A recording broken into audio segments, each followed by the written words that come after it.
Piraayisiin likiiditii bakka kana jala jirutu fudhatee zooniin kun maaliif induusimentiidha waan ta'eef jecha. Bakki tun induusimentii leevalii waan taateef likiiditii induusimentii jala jiru kana fudhatee sanboota feer vaaluu gaappii keessa seenuu isaa mirkaneeffannee bakka kanarratti baay'ee poosishina seennee stoopuloosii zoonii san jala kaa'uun teek piroofitii immoo kii leevalii nu fuuldura jiru taarget godhannee bifa kanaatiin tireedii fudhachuu ni dandeenya. Liquidity inducement jechuun fakkeenyaaf piraayisiin asitti iswingii haaya kanaa bireek godhuun iswingii kana asitti illee bireek godhuun buuliis tireendii akka kana agarsiisee ergas gahee booda dhufee akkana gaddeebuudhaan akkanatti gaddeebi'ee bakka kanatti order blookii takka nuu kennee zoonii order blookii nuu kennee asii ogguu naannoo kana dhufu immoo asirratti maal agarsiise? Asirra haaree gaddeebi'eeti maal godha gaa?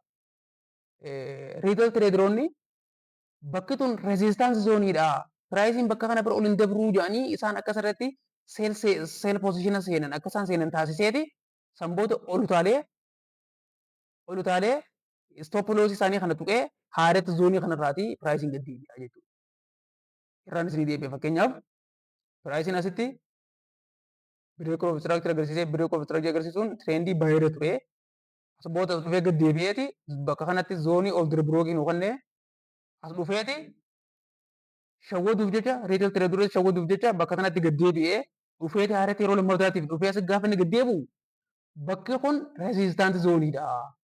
Piraayisiin bakka kanaa gubbaa ol dabruu hin danda'u jedhanii namoonni hedduun bakka kanatti seel poozishinii akka isaan seenan erga godhee booda ol deebi'ee stoopuloosii isaanii tuquun asirraatii ol dirbirook zoonii irraatii piraayisiin akka gaddeebi'u yeroo itti taasifamuutu liquidity inducement jennaan jechuudha.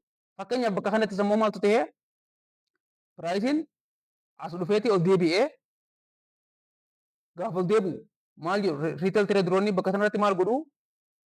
Bakka kanarratti maal godhuu? Baay'ee poozishinii seenaniiti stoopuloosii isaanii bakka kana jala kaa'u. Piraayisiin akkana gaddeemaa dhufee maal godhuu danda'a? Gaxotaalee likiiditii yookaan immoo stoopuloosii bakka tani jiru sana erga muree booda asii gaddeebuun zoonii ol dirbirookii kanarraati baay'ee poozishinii biraa seenuu danda'u ni danda'a jechuudha. Kanaaf nuti tireedii keenya osoo hin fudhatiin hin duratti maal godhuu qabna? Piraayisiin induusimenti zoonii nuu kennee jira wayii. Induusimenti zoonii erga nuu kennee booda immoo likiiditiin zoonii induusimenti san jiru sun fudhatamuu dhabuusaa erga mirkaneeffannee booda achi booda ta'e nuti akka tireedii fudhachuu qabnu malee osummeetuma akkuma nu dhufetti tireediin kun zoonii akkasii seenee jira bakka akkasii seenee jira sappoortii irra jira reezistaansii irra jira swiingi loo irra jira swiingi haay irra jira jennee tireedii fudhachuu osoo hin tahin bakka swiingi haay fi swiingi loo jirtu san hunda likiiditiin waan jirtuuf likiiditiin bakka san jirtu fudhatamuu isaa mirkaneessinee ergasii point of interest nuti barbaanne yookaan immoo zoonii nuti barbaanne san keessa seenuu isaa mirkaneeffannee achi booda tireedii fudhachuu qabna malee osummeetuma tiraappii warra wantaa yookaan immoo warra ismaartii manii kana ta'uu hin qabnu ka jedhudha jechuudha sirraa ilaallu qabnu. Fakkeenyaaf chaartiitii yoo ilaallu taateef piraayisiin amma fakkeenyaaf asitti maal godhee asitti iswiingi loo kanatu ture likiiditii nu kannee dabaree bakka kanatti illee ammaas likiiditii kannee ture likiiditii kana jalatti immoo feer vaaluu gaappii nu kannee ture jechuudha.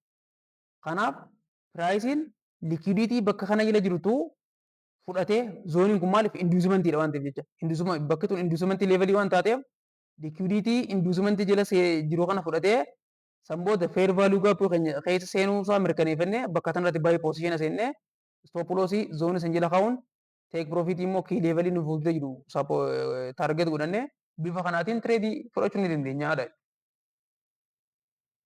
Fakkeenyaaf immoo bifa beerish maarketii akkasii yoo fudhannu taateef amma piraayisiin akkana gad dhufeeti asitti maal godhe likiiditii zoonii kannee likiiditii zoonii kana gubbaa immoo maaltu ture ol dirbirookii ture jechuudha. Baay'ee likiiditii zoonii jiraachuu isaa waan maaltu beeknu nu guddaanu naannoo yookaan immoo zoonii likiiditiin itti uumamte san dhiheenya irratti institutional reference points kanneen akka jennu waan akka order blockii, breaker blockii, fair value gaappii, impulse fair value gaappii wanneen akkas akkasii kun jiraannaan swing high fi swing low fi waan akka equal high fi equal low naannoo sanatti uumaman hundi liquidity trap dha malee trade sirriin hin kennitu jechuun beekuu danda'u qabna jechuudha. Kanaaf pricing gaafa dhufee asitti liquidity zone nuu kenne booda hanga pricing deebi'ee zoonii kana liquidity zone kana gubbaa jiru stop loss kana fudhatee zoonii order brookii kana seenu eeggannee gaafa piraayisiin dhufee order brook zoonii kana seenu achirratti seel poozishina fudhachuu ni dandeenya jechuudha.